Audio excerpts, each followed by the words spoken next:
Hello, everybody. Welcome to Take the Black Live, the twice a week show on the internet where my name's Dan Selcke, and this other gentleman, his name's Daniel Roman, talk about Hello. everything sci-fi, fantasy, movies, TV, books, uh, Star Wars, Game of Thrones, Robot Sword. My name is Camila Domingue. No, it is not. And everything of interest to us, you, and to the people of this fine, beautiful blue marble. Daniel, how are you doing today? I'm doing good. I'm doing pretty good today. It's another week of television and books and movies and all So that many things. stuff, and therefore it is a good week. How are you, Dan? And how are all of you in the chat? Let us know if you're here. Not bad at all. And Robert, we are whispering because why not? I like to change things up. I mean, what is life without a little bit of incident and variety? And we already have some folk in here who are questioning the title, and I will just say right up front. So, Dragonheart 613. So, we titled this video is The Acolyte the best Star Wars show ever or the worst? I put both in there. Am I putting an inflammatory title in an attempt to get clickbait? No, I will deny that to my dying day. But we are here to talk about, of course, sci-fi, fantasy, movies, TV, books, which includes House of the Dragon. The Emmy nominations just came out, and last Yes. night, the Star Wars television show The Acolyte wrapped up its first and maybe only season. And I'll spoil this up at the front, Dragonheart. No, I don't think it was the best Star Wars show in the canon. It, I guess what we can say is, Daniel, was it the worst? Because this show got more than any other Star Wars show out there, got a ton of backlash and bad press during its run. The basic premise were a couple hundred years before the Star Wars prequel movies. A Jedi are getting murdered, and a couple of sisters are at the heart of the plot. Um, uh, uh, the guy from The Good Place is a Sith and he takes his shirt off and swims The naked. And it all re- ends in a knockdown, drag out fight between the Good Place guy, the sisters, and the main character from Squid Game. Daniel, that was a I guess my really two good pitch. questions Yeah. are, did you enjoy the finale? And is the show as bad as people say?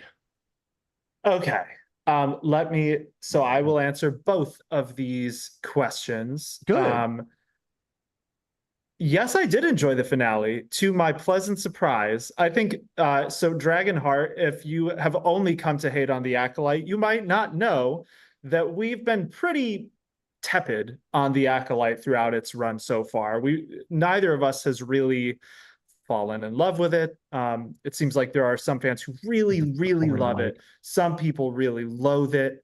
Um, I think the finale tied things together well enough that it didn't erase the show's issues. I think the show has some issues, No. full stop.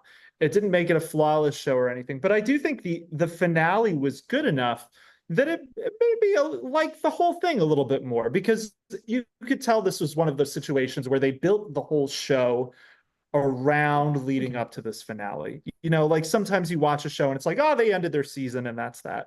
Sometimes it's obvious they had a pretty clear end thing in mind. And a lot of it was laying the groundwork to get there. Like the pacing of The Acolyte, I think, was pretty bad.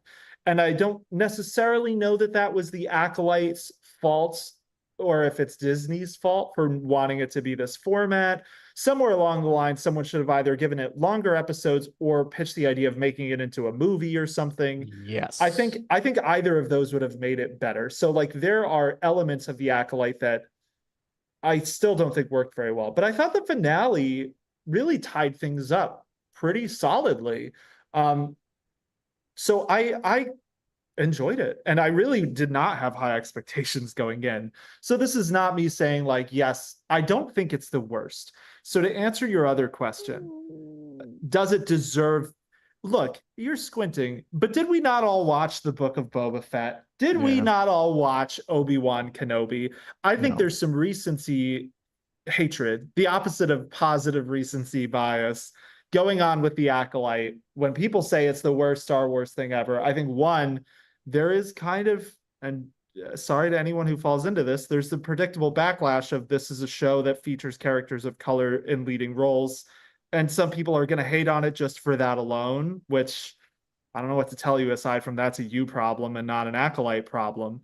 But I think this one falls kind of somewhere in the middle. I think it had the best lightsaber work of any Star Wars show, actually. And I don't think it's particularly close. Uh, but I do think there were some script problems, some pacing problems. I'm not totally sold on Amandla Stenberg. The way they filmed the twin stuff didn't always work for me because, you know, it was just very limiting. Like once you pay attention to it, the fact that they could only have one sister's face on screen at any given time because the other was always a stunt double, like that became distracting, and I think it limited the sorts of storytelling they could do. So yeah, I don't think it deserves the level of hate it's gotten. I'm not surprised some people don't like it, but I do think it's kind of somewhere in the middle of the Star Wars shows, and I give it a lot of credit for trying to do something original when almost every other Star Wars show has leaned on the pre-existing work very heavily in one way or another. What do you think, Dan? Am I being too kind? Tell us how you feel. I hear you, I feel you, and I respect you. I think you're being a little too kind. First, That's really fair. quickly, a quick comment rundown. We will talk about The Boys. Zach, Yes. you're right. It is doing a good job.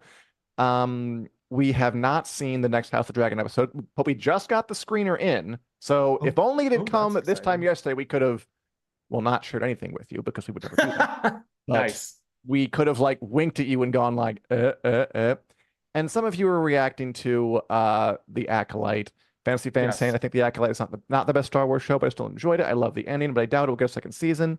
And Jeremy Ice and Fire 33, fun name, in my opinion, Mhm. worst Star Wars show Disney's put out yet. Soul was a great character. The rest was awful from acting, dialogue, set design, fight, choreography, casting, all pretty bad. Fight I'm choreography. more. I mean, Were we okay. watching the same show? Let me go ahead and give you fine. The lightsaber fights look cool. I mean, do if a fight scene made a show or a movie good, that's a lot. That's some great news for some crappy action movies out there. Sure, I that's think it was. fair. I will say this. I will say this for it. I agree with you. I did think the finale was better than most of the show preceding it. Yeah, They totally. got the characters into one room. They had them really go at each other. It didn't overcome the basic blandness of the Yeah, characters in a lot of agreed. cases. And the setup was weak. I mean, the whole thing is, the one sister doesn't know that Saul, Squid Game man, killed her mother. She finds out, but I remember watching that, and I remember the mother killing was like one of those House of the Dragon whoopsie moments where it Yes, was yes, it very was. unsatisfying how it happened. So, like, I don't know. It's kind of like an original sin thing. If you hang your emotional crux of your story on this thing that's really not anybody's fault, it can really only be so dramatically powerful. Yeah, And I although, think that's I mean, it's fair. still people who are characters confronting each other and clashing. It was more fun to watch than the rest of the show, I thought. Best episode of I this really liked show, OSHA's easily. turn. Yeah, when the lightsaber turned red and the kyber crystal was weeping and bleeding, that was I mean, when she neat. choked him to, Oh yeah, I mean, choking. her full turn to being, I don't Dark know that knighted. Yes. yeah, we haven't seen that a whole lot where a Jedi-ish type character, like obviously Anakin's the obvious example, but that went real bad for Anakin. So it was interesting to see this in a slightly that sort of turn in a different context. But I mean, I agree with you. I don't think it erased the show's issues whatsoever. No, But like, was it the worst? I don't know, man. I just it watched might Jack have Black been. and Lizzo in The Mandalorian, Book of Boba Fett. Obi-Wan was Oh, real weak. So I didn't watch that. I'd say the Book of Boba Fett is the yeah, only one that might be worse for me because the show Ahsoka. was you thought this was better than Ahsoka? I thought it ended much. Ahsoka was definitely better. I think they were opposites. I think Ahsoka started really strong and ended with a whimper. And I think Yeah. this show was really rocky at the beginning. And then at episode 5, it started getting better. I think that's still the same issue of your show is not very consistent all the way through.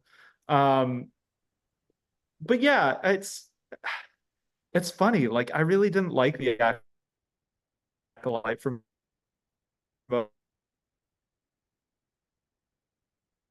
Ooh, everybody, we have an exciting Take the Black special where Daniel Roman sometimes gets a little wonky and it's hard to understand him because sometimes the internet um goes out a bit.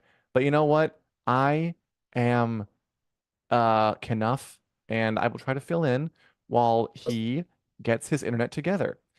I didn't like it very much. I agree with what you all are saying. Um, not too bad. I kind of agree with Zach that people expect it to be more dark and edgy and mysterious than it was, which was kind of a mistake to begin with, because if you're Disney and you have to capture the family audience and you know that you can't go too hard, you can't have characters do things like have sex or really explore deep, dark trenches of human behavior, and yet you want to have an edgy, dark show where folk choke each other out. There's a tension, and I don't think they really got over it. I do think some people, I've seen some criticisms online of logical inconsistencies, like plot holes. I'm not usually care too much about that. If the emotion works, I think it works. And I think I did more or less get the final confrontation, why OSHA, Amanda Slamberg Part 1, was killing her old master. That more or less worked for me. And I saw people point out, but at the same time, there were some pretty Mac truck sized plot holes. Like I think it was some people online were saying that okay, so the end, that green Jedi lady who apparently can control everything and doesn't have to go look for approval can just kind of explain everything away by Saul was the run rogue Jedi and he killed everybody. But I'm like, weren't there witnesses who saw Carrie Ann Moss killed by May? Like that won't come up. Like that kind of thing. Yoda exists in this story, but apparently he wasn't consulted by any of this. She has all this control. The memory wipe seemed very Deus Ex Machina. Why didn't you just go with them? The writing isn't terribly tight. And I think it hit a couple of highs in this final episode, but they were it just doesn't make up for it. And this episode had a share of problems too. No one ended up really popping for me. I didn't love any character. The best one was probably Manny Chiquinto. That's the guy's name from The Good Place. yes. Oh, what do they call him? Sith Trap, like Thirst Trap for Siths. He was the best part. I agree. Someone said it should have been about him. Like, just if your whole thing is you want to show how the Sith could be justified, and apparently he got screwed over some way, just follow him the entire time. I didn't like the flashbacks. The pacing was bad. The plot holes are there. Some nice moments towards the end, but overall, I'd say it was pretty rough. Yeah. I think that's all pretty fair. I thank you for holding it down while the internet here at the library was on the fritz. But what I caught of what you said, I pretty much agree with. Yeah, I think it's interesting seeing people in the chat saying things like it's really on Disney not learning from their mistakes. It's a Hollywood writing problem. I don't necessarily agree that it's a Hollywood writing problem, but I will say something that stood out to me about the Acolyte and has about Star Wars in general is that it really feels like, and I don't say this in a derogatory way, but it feels like fanfic to me in a way that some of these other expanding universes don't, because George Lucas's vision for Star Wars was like so specific to George Lucas, like steering the ship, that nothing that has been made since has really it has all felt a little fanficish to me because it's other people playing in his sandbox instead of a creator with a vision making this thing. And I think the Acolyte, I've seen a lot of like the Reylos. Do you know what the Reylos are, Dan? Oh, people love Reylos so much. They want those two.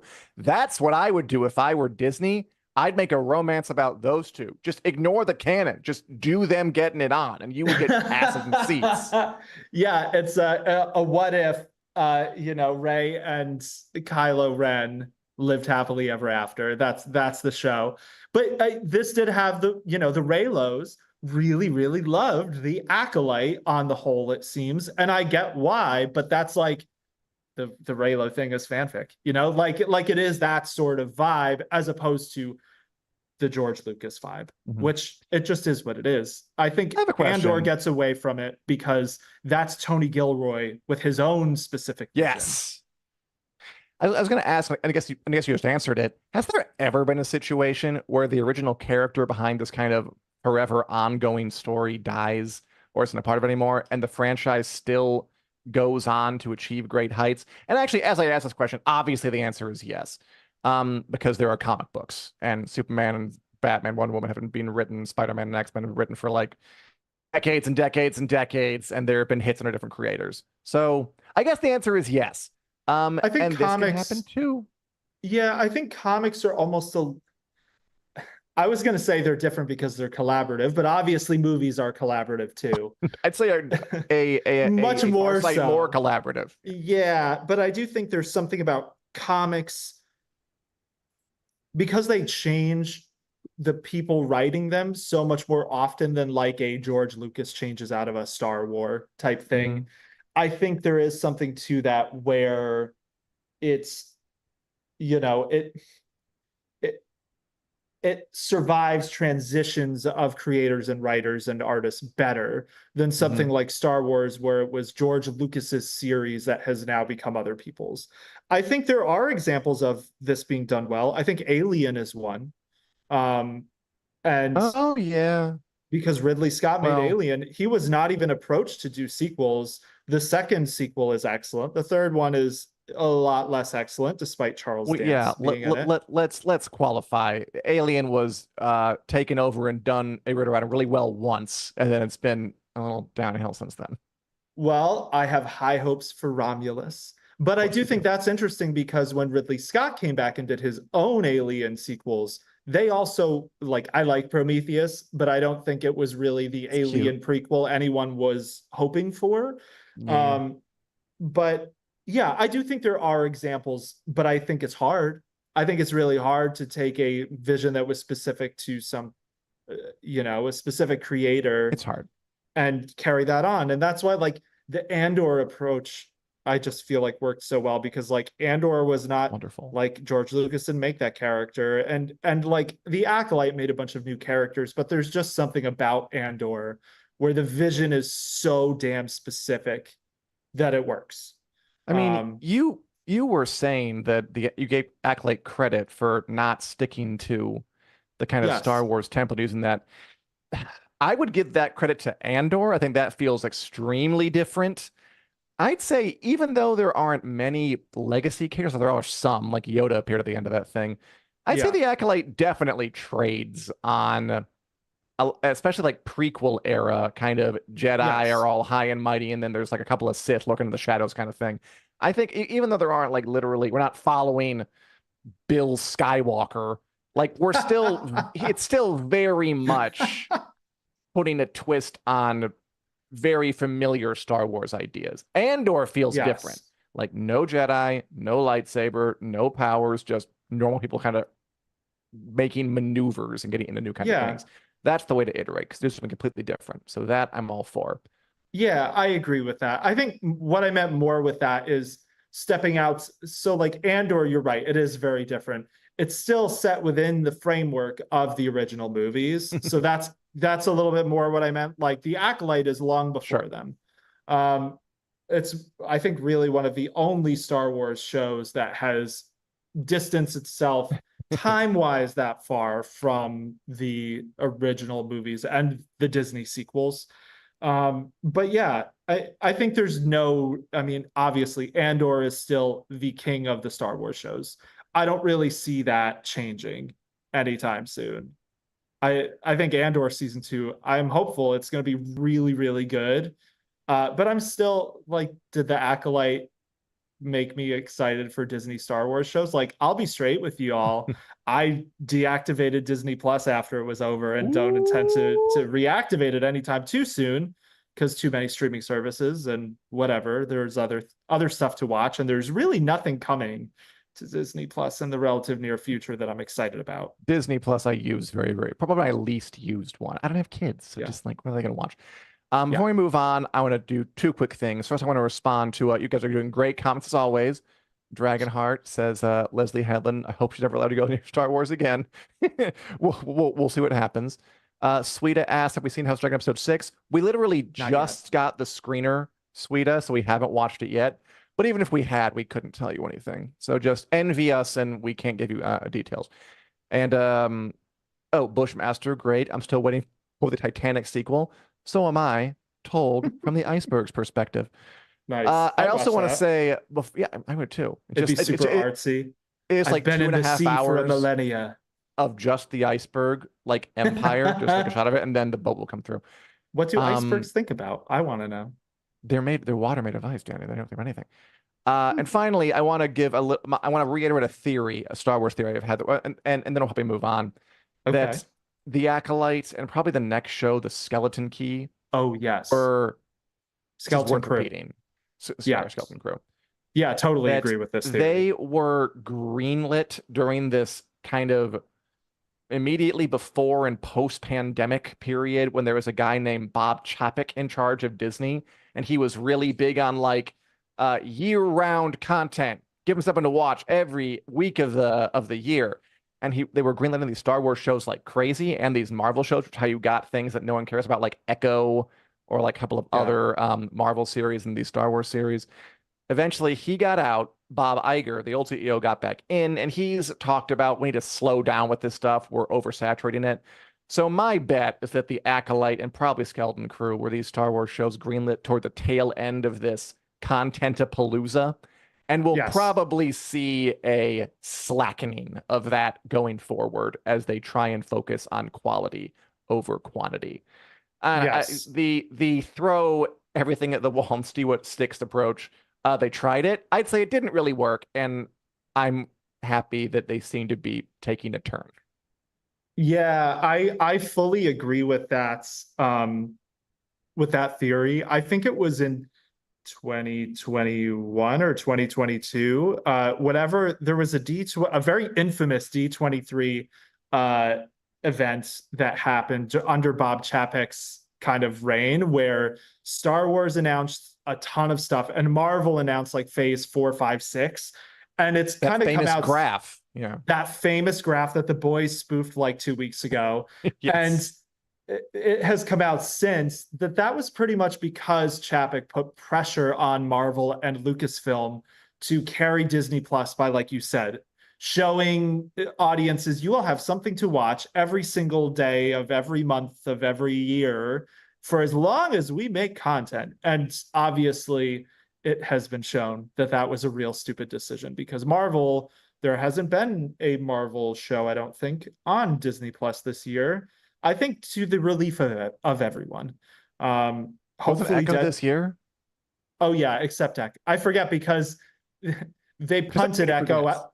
Well, so I didn't even hate Echo. I thought it was a week as a show. I liked some of the concepts. I liked them centering Echo as a native character with a disability. I thought she was really good, the actress who played Echo. But the show was really middling. The Kingpin was lame, and they punted it out the door 5 episodes at once because they obviously weren't confident in it. And I think that's the sort of thing they really need to move away from if they want to retain the audience confidence. And I don't want to say I'm hopeful that's going to be the case, but I'm also more excited for Deadpool and Wolverine than I have been for any Marvel thing in years. Me too. So we'll see. Yeah. And that's that. Disney will Disney. We'll see what they do. Today, a couple of hours ago, they announced the Emmy nominations. Let's switch to talk about that for a minute. We're not going to go over everything or anything, but some fun little highlights. Shogun, the FX series that we watched earlier this year and raved about. Set in medieval Japan, got 25 Emmy nominations, the most of any program. And then behind that was The Bear, which got 23. So FX was murdering it. And that would be The Bear season 2. It would have to be. It can't possibly be this new one, because Interview with the Vampire wasn't eligible this new season. And if that wasn't eligible, then The New Bear couldn't be, even though it's a travesty, it should be eligible. Yes. The cutoff on May 31st, I think, was the cutoff for eligibility. So Interview with the Vampire was in the middle of its season. So I guess the whole season had to be out.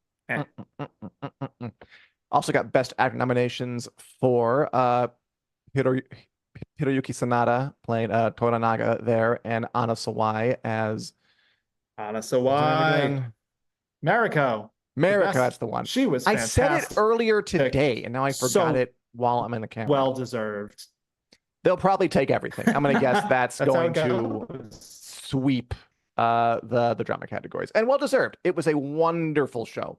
Wonderful show. So I'm glad that's getting its I hope flowers. so. It will. Yeah. Some other fun little notes in the sci-fi fantasy deal workspace. X-Men 97 up for Outstanding Animated Program. That's cute. Good for Disney Plus. What a win. Oh, that also came out this year. That's a Marvel show, technically, sort of, kind of. We got Jodie Foster as for lead actress in an anthology for True Detective Night Country, which I watched and I enjoyed quite a bit. So I would be happy to see her walk away with a pretty little statue for that. We got Matt Berry up for lead comedy actor as Laszlo in What We Do in the Shadows, which is good. Give him some plaudits. And then the two probably biggest ones, yeah. And then in best drama category, along with Shogun, along with The Crown, some other stuff, we got both Fallout and Three Body Problem, two shows that we covered a lot here and liked a lot. So it's cool to see all this dorky stuff getting into the hallowed halls of the Emmy voter rolls. I would bet $1,000 Shogun will win, but I like seeing Fallout and Three Body Problem in there too. Yeah, I mean, I feel like so this is Fallout being nominated. That's a video game adaptation, which that is a pretty big deal. I feel like The Last of Us is probably one of the few other ones that was nominated that was similar. That would have been last year. Well, that's not a video game. Oh, sorry. But still, your point about the nerdy stuff making it into best drama category is pretty awesome. But I agree with you. I would be shocked and like as much as I really loved Fallout and I really liked Three Body Problem. Like they don't deserve to beat Shogun, I don't think. No. If Shogun doesn't sweep, I'll be shocked. I mean, it could lose to like The Crown. They love rewarding dramas about the royals. I guess. The Gilded Age. I'm happy that kind of wealth porn has found an audience. I like it. No, the Gilded Age, again, that is a guilty pleasure. Sometimes I once thought that like guilty pleasures weren't a real thing. I just like what I like. No, but I watch the Gilded Age and I'm like, I should not be liking this. This is so kind of confectionery and frills and just all frosting, no cake. But it's fun to look at. Everything's very pretty, and the drama is so light and airy and kind of rich people problems. But it's just fun.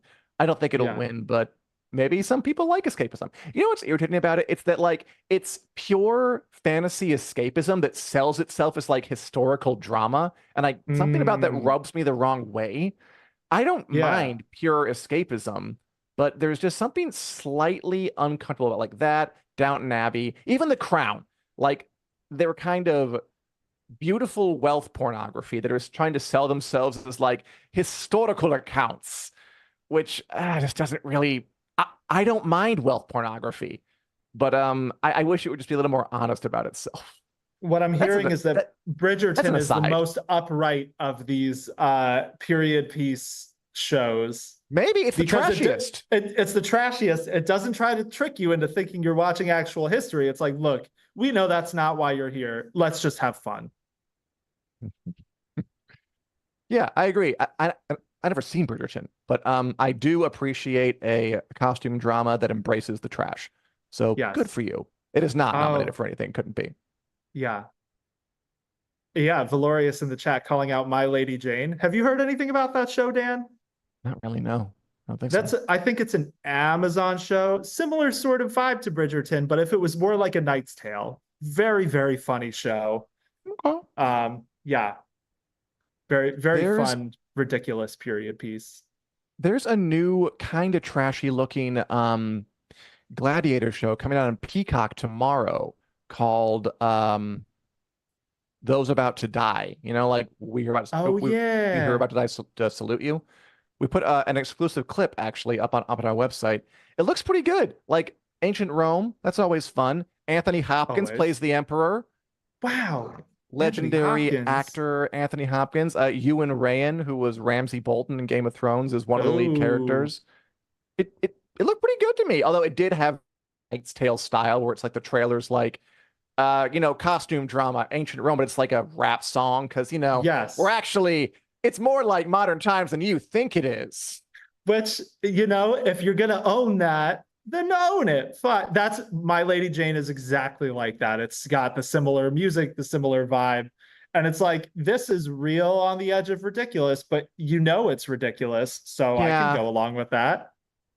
it's a little cringy, but the cringe is kind of part of the fun. It's like that English It's a teacher who delicate says, balance like, of yeah, cringe.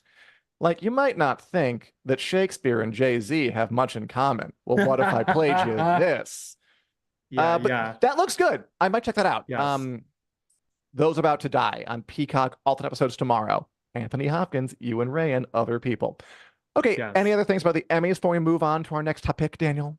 Um, I think there's one other thing I wanted to shout out, and that is that I think Lily Gladstone, right, and Callie Ooh, Reyes, I believe yeah. they were both nominated, and it was the first time that Native actresses were nominated in their categories. So I've seen a little bit of rumbles about that as a fairly big deal that they both got nominations. Um, but I Hmm. don't have yeah, they make Emmys history as the first Indigenous women nominated for acting. So that is pretty cool. It's a pretty interesting year, more interesting than usual for the Emmys, which I usually could really care less about the Emmys unless a show that happens to take place in Westeros is being featured heavily.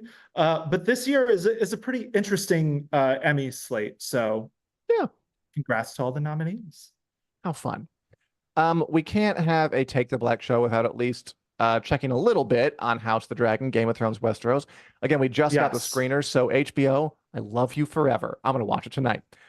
Um, George R. Martin, author and a luminary, was going on a tear last week with blog posts talking about all kinds of stuff. It was very entertaining. Um, Maybe one fun thing that stuck out was he took like the Game of Thrones and House of the Dragon design departments to task a little bit playfully, saying that they've gotten the Targaryen sigil wrong. He was very Yes. specific that it is supposed to be the three-headed dragon with 2 feet, not with 4 feet. And that apparently it had 2 feet up until season 5 of Game of Thrones. Then it switched over to 4 feet. And he didn't know why. He just kind of speculated maybe some person who was responsible for the designs read a little bit about medieval heraldry where they do sometimes use four-legged dragons and a little bit knowledge goes along. It can be a dangerous thing. And they changed it.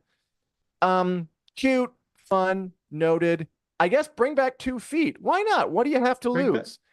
lose? Yeah, it is one of those things where it's like, look, you had it with 2 feet. I don't know why we would change it to 4 feet. And then this is a small potatoes complaint. And like It is. you can tell he was having Fun fun though. talking about how he made his dragons and all these things about them. Um, but it is like, he objected to it looking that way on House of the Dragon too. And I don't know why they would have just carried on with that. Because like what a funny metaphorical, not metaphorical, but like an analogy, I guess, for the show going its own path and maybe to the point of folly, just that they had this correct sigil for the first 4 seasons that were much closer to the books. And then First five, season I five, think.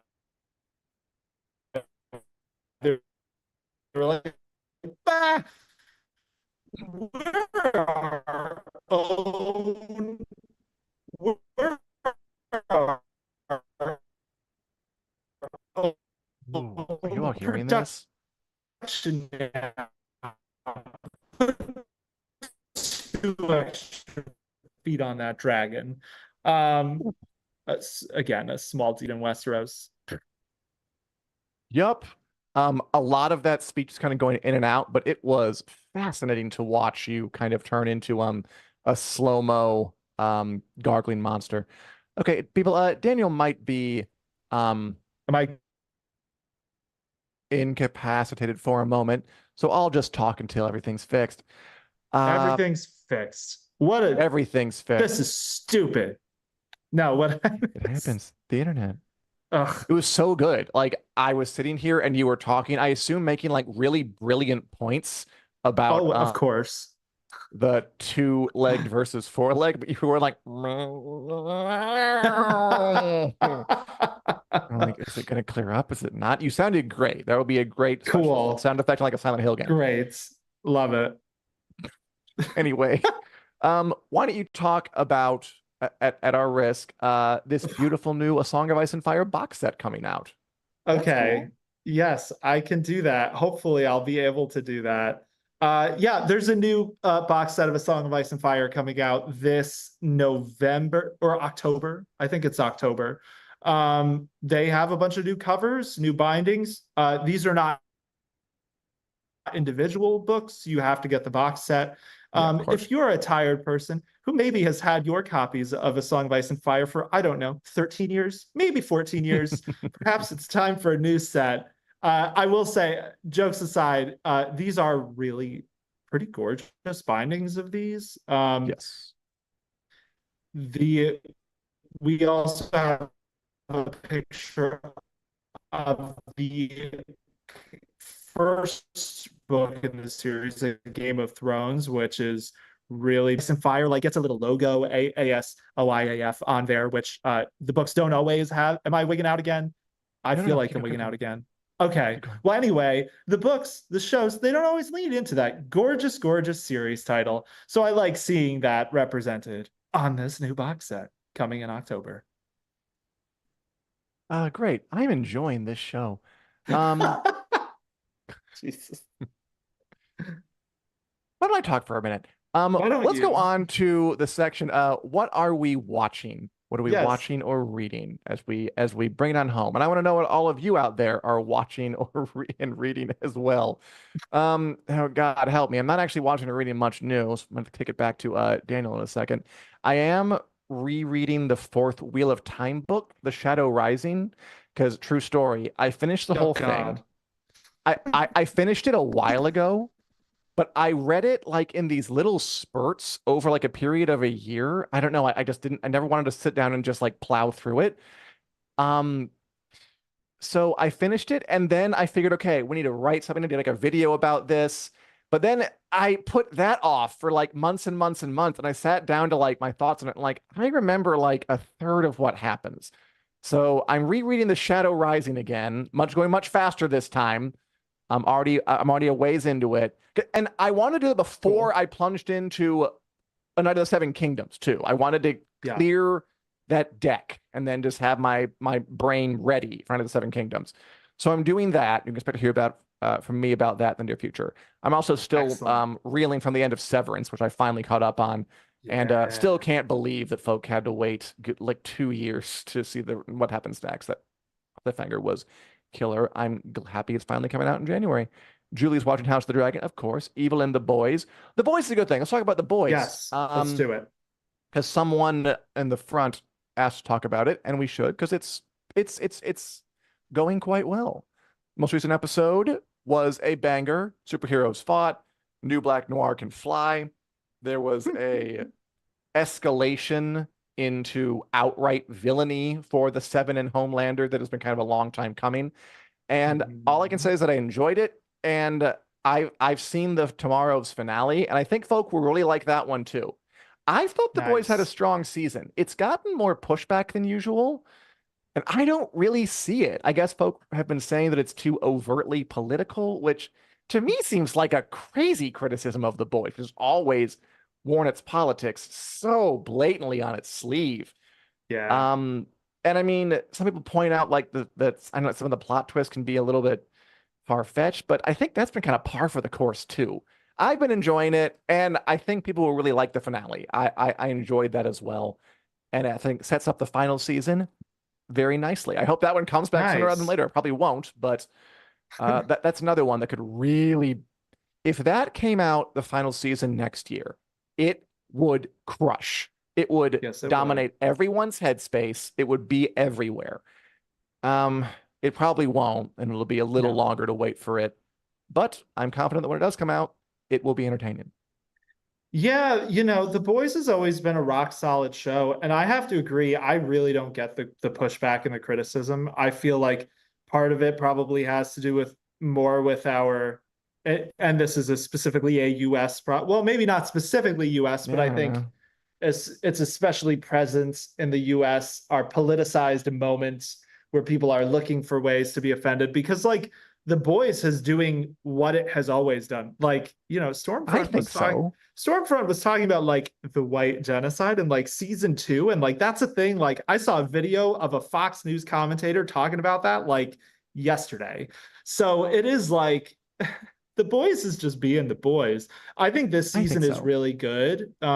I've especially liked some of the new characters like Sage. I love Yeah, yeah, Sage. I yeah. think I have she's too. so interesting and she brings something different. It's like the first time in a while the villains haven't just seemed like an absolute hot mess. Even though she's messy in her own way, they're all messy. But they're scarier now because it's not just hinged on Homelander being Hmm. unstable. There are more villainous elements at play, and I like that a lot. Um, I also yeah, I think some of the layers with like everyone's going through their personal baggage all in the same episodes. Like, Yeah, I guess I that think would they be a bit tried to, much. yeah, I think they tried to tie it together thematically that way, but it almost feels a little too much because it's like, what are the chances that, all 6 members of the Boys are going to be having their own existential crisis at the same time in the same season? Be dragged a So bit. yeah, there are things like that, but like on the whole, I'm enjoying this season of The Boys at least as much, if not more, than last season. Oh yeah, I would say so. Um, so yeah, I don't know. I don't get it. I Power to the Boys. I can't wait to see the finale of that one. I will say the boys, because the boys has always very purposefully been tapped into like what's going on now. Like Yeah. Stormfront was very clearly like inspired by the Charlottesville riot and is Yes. named after like a alt-right website. Mhm. Last season was tapped into Black Lives Matter and over policing. It just they have a way of feeling so immediate and relevant. And I know that there's a plot on the show. I won't spoil things to try and assassinate the president. And it's like, God, they just seem to stumble into this stuff by coincidence. I guess that's when it's like circuitous like that, when you're trying to like predict the headlines, sometimes you end up predicting the headlines. So I'm curious how people will react to the finale. I liked Me it too. before.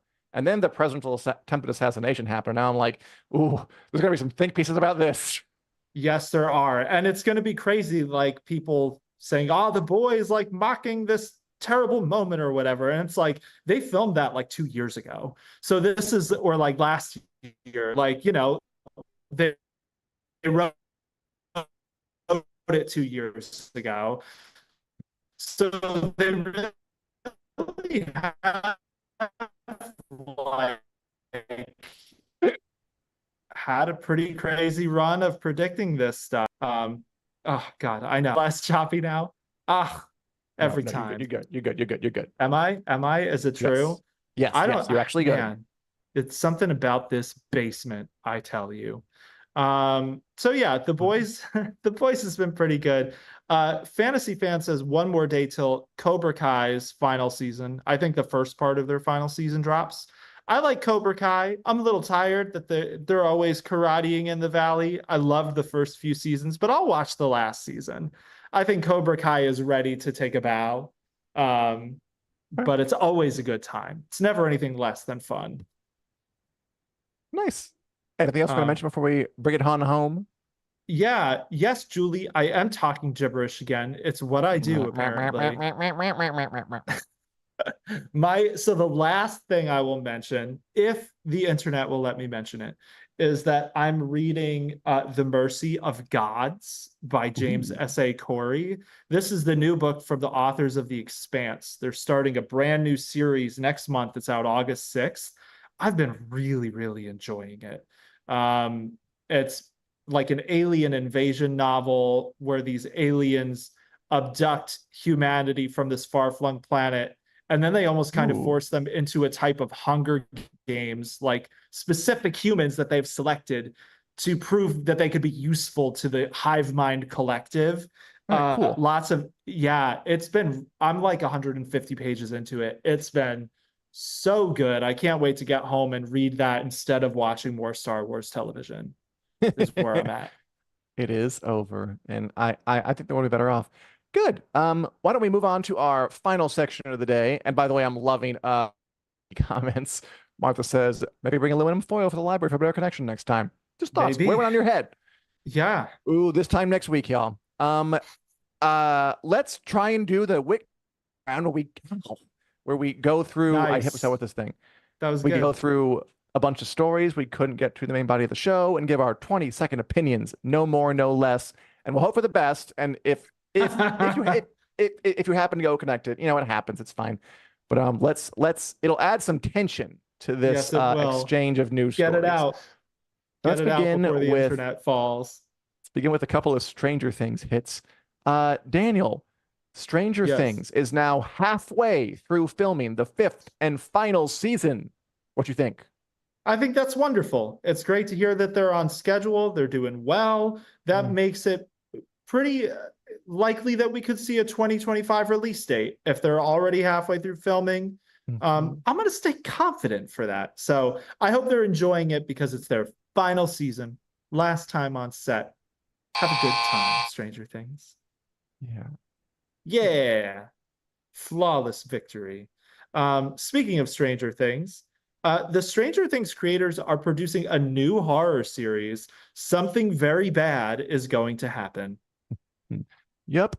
It's about the lead up to a wedding. It's a horror themed show about cold feet, I guess. So, what does cold feet feel like? Apparently, there are monsters involved. Um, Good to see that they're laying the groundwork for what comes next for them. Obviously, the brothers Duffer, Matt and Ross, will be hot commodities. Now they made Stranger Things, one of the biggest shows of the past several years. We'll see what happens. Uh, Yes. Daniel, I'm going to ask this. So AMC, the channel that behind things like Mad Men and other pop and Breaking Bad, they are going to make 13 of their series available on Netflix, including the first season of Interview with the Vampire. All you can watch it, and a bunch of Walking Dead spin-offs, Dark Winds, some other shows, all on Ooh, August Dark 19th. Winds. Is this a desperation or is it a good business move? Maybe a bit of both. I think no one wants to subscribe to AMC Plus because there are just too many streaming platforms. But also, it is a good business decision to get more eyes on their big shows because people will be more likely to subscribe to AMC Plus or watch AMC. I cannot wait to watch Interview with the Vampire season one when it's on Netflix, but also Dark Winds, which is produced by George R. R. Martin. I That show has been getting a lot of positive rumbles, so I I would check definitely that want to one check that out. out. Yeah. Yeah. Um, all right. So here's one for you, Dan. Uh-huh. It's Sir Dan? Sir Dan? Sorry, Here, Sir Dan. Dan. It's Sir Dan, the Here, shipwright Dan. from the ring. Kierdan. All right. It's an elf. He's got a beard. It's him. He's a shipwright from the Rings of Power season 2. Who is this? Yeah, he is a very old elf, even old by elven standards. And in J.R. Tolkien's mythology, he's going to be brought in the second season of Rings of Power by Ben Daniels. It's hard to know if he'll be a success. I'll just spend my last few seconds to say, like, elves with the C's are hard K sound, like like Thank you. Círdan. I guess that's the way they pronounce them in like old English, Gaelic, whatever. But That makes just FYI for sense. all you out there, that's how to say elven names with C's in them. Find a I C, it's a hard appreciate C. I appreciate it. Thank you. You're welcome. Daniel, I'm going to ask you this because I know that you have watched the show and I have not. The Okay. first picks from the new half season of Outlander are out, and new picks from the Outlander prequel show, Blood of My Blood. Are you I don't know if hyped is the word I would use. I'm mildly interested. I fell off of Outlander Oh, during good. season 6 because I got tired of the Fair fact board. that sexual abuse is their like way to do like a big We're the model. showstopper episode. That just turned me off after 6 seasons of watching it. But I know a lot of people love Outlander. It is exciting to Sure get a did. glimpse of the second half of season 7 and the prequel series. All right, I will ask you this one, Dan. Okay. So reactions to the first 35 minutes of Deadpool and Wolverine are very positive. Will this movie be the new king of Marvel movies? I know they're hoping that it will be. I think there's a really good chance. It's like you said earlier, Marvel has kind of, I don't know, felt more dull than it probably should be for a while now. And this movie feels different. This movie feels like it's got a good marketing thing. Ryan Reynolds and Hugh Jackman obviously are pushing hard for people to see it. I think it'll be a giant success. And I think Me it's good too. because it'll prove that the quality over quantity push works. Yes. Hard agree with all of that. Cool. Dan, here's a little fun sci-fi fact for you. Scientists are building a Dune-inspired still suit, like the kind that Paul Atreides wears, Timothée Chalamet. No, by the way, his name is pronounced Timothy Chalamet. Never, that's Not not here nor there. Calumet. He's not an No. elf. Anyway, the still suit will recycle urine into water, and they want to get Great. it ready for like spacewalks by the 2030s. I don't know whether to apologize to future astronauts or say good luck to you for drinking your own urine. But no, that's great. You gotta love symbiotic relationship as old as the genre. So that's real cool. I hope that their still suits work pretty well in space. Me too. All right. Okay, last one. Oh, this is interesting. So we are going to end with a bit of streaming wars news. So streaming accounted for 40.3% of television viewing in June, the highest percentage ever. Yeah. Not only so okay, so that means that like when you take all the ways folk watch TV, like just linear, cable, streaming was over 40%, more than it's ever been. In fact, it's more than anything's ever been in the entire history of TV. Like before, between cable, linear, other stuff, it was always like no one got to over 40% or that level. Wow. Streaming has now eclipsed that. It's what's for dinner. All right, everybody. This is a fun one. Uh, Thanks for hanging out with us. Thanks for having fun with us. Thanks for your comments and your questions. And also, preemptively, thank you for your likes, your subscriptions, whatever you would like to do to support us here at Take the Black Live. We're here every Wednesday, 2 p.m. CST on the Winners Coming YouTube and Facebook page. Also, we'll be talking about the latest episode of House of the Dragon every Sunday evening, right after the episodes air, same places. Winter is Coming YouTube and Facebook. We just have the screeners. We're prepared for you on Sunday night. Join us then. Join us on Wednesdays. Download us in podcast form. Listen to us at the gym, in the car, while you're doing laundry, washing the dishes, whatever things you do when you listen to podcasts, or just sit in your room alone like I do and turn the podcast and just say, I'm coming out in 3 hours, and then do that. I've enjoyed hanging with you, Dan. Enjoyed hanging with all you out there. it's always a pleasure, Dan. Soon. Goodbye. Peace out.